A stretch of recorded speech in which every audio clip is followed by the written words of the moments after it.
Hello amigos, welcome back to another episode of Los Artilleros. Bit of a disappointing weekend to be honest for Chivas.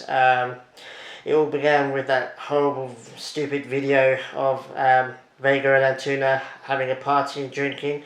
I think it was at a birthday party, if I'm not mistaken. What can I say? It's a stupid mistake.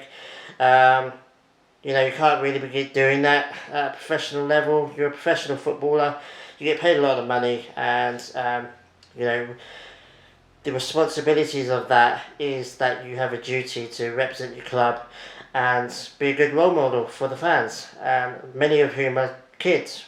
Going out to a party a couple days before a game wasn't a great idea, especially in the pandemic when I wouldn't really want to be throwing parties at all, especially in Mexico at the moment.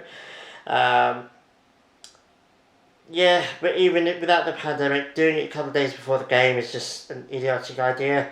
And then posting videos about it, like yourselves, it wasn't even like a paparazzi took pictures of them without them knowing. They posted it themselves, which is just really idiotic. Don't really know why. I'm assuming they were quite drunk at the time. Maybe they thought it was a funny idea. It's probably going to cost them a lot. Obviously, they've already been excluded from games and separated from the rest of the team via the Chivas notification that we had. They're not going to be playing now for probably a long time, and it was for the first team anyway, and it's just not great. Chivas needs their best players, and I think Vega in particular is one of their best players.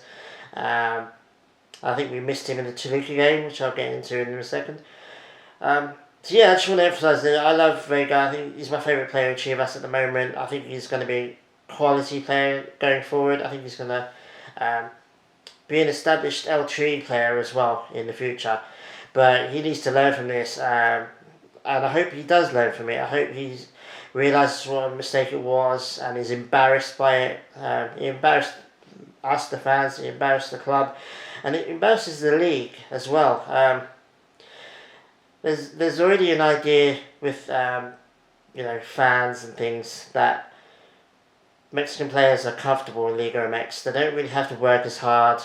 They don't really have to be as professional as they would normally do in Europe, for example. And they get paid a lot of money because the whole Mexican players costing a lot of money in Mexico thing. But at the end of the day, you still have to be professional, and you've never gotten away with that in any of the top 5 European clubs. Even if you did do it, you'd get severely punished for that, because you get paid a lot of money to play a game, and the payback of that is that you have a responsibility to always be on your best behaviour, basically.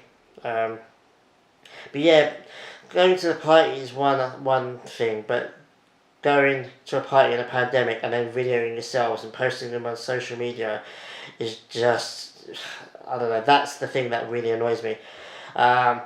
We did miss them both those players for the Toluca game. Unfortunately, it was a 1-0 loss. Kind of caps off a really disappointing weekend for me. Obviously, there's a Tonio error in goal.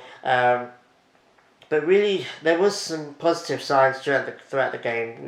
We didn't really seem like we were nervous or worried or that Toluca could have got more goals. I think we controlled the game quite well. It's just our attacking area and our attacking threat just wasn't really there today.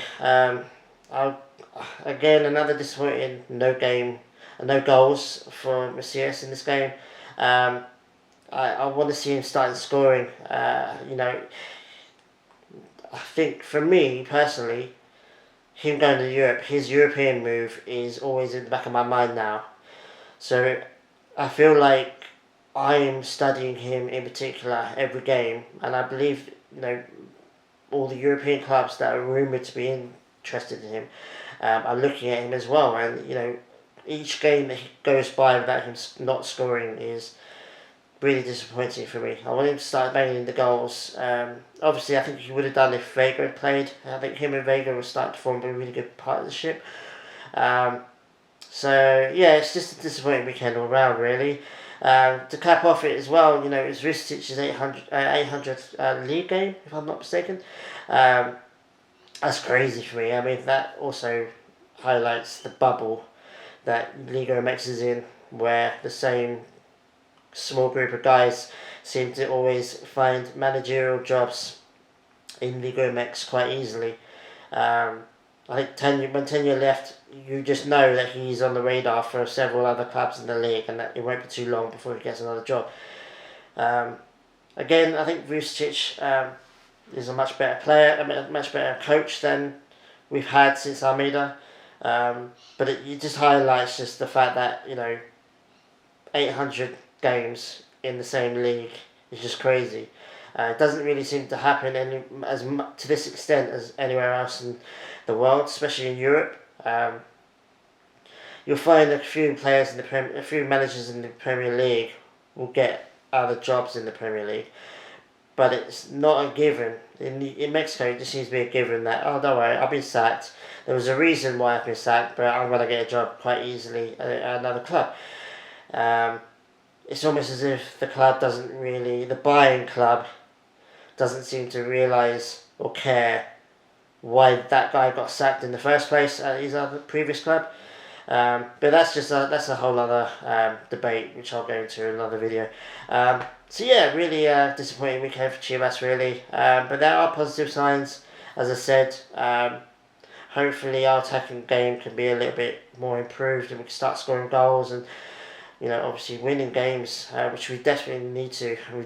Liga has to be the ultimate priority for this season. And a few, 2 or 3 wins, and we're right in there. So I'm not going to go overboard yet with the disappointment, but it was disappointing nonetheless.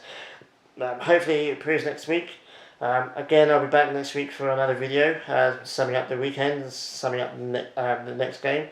So stay tuned for that. I'll see you guys next week. Adios, amigos.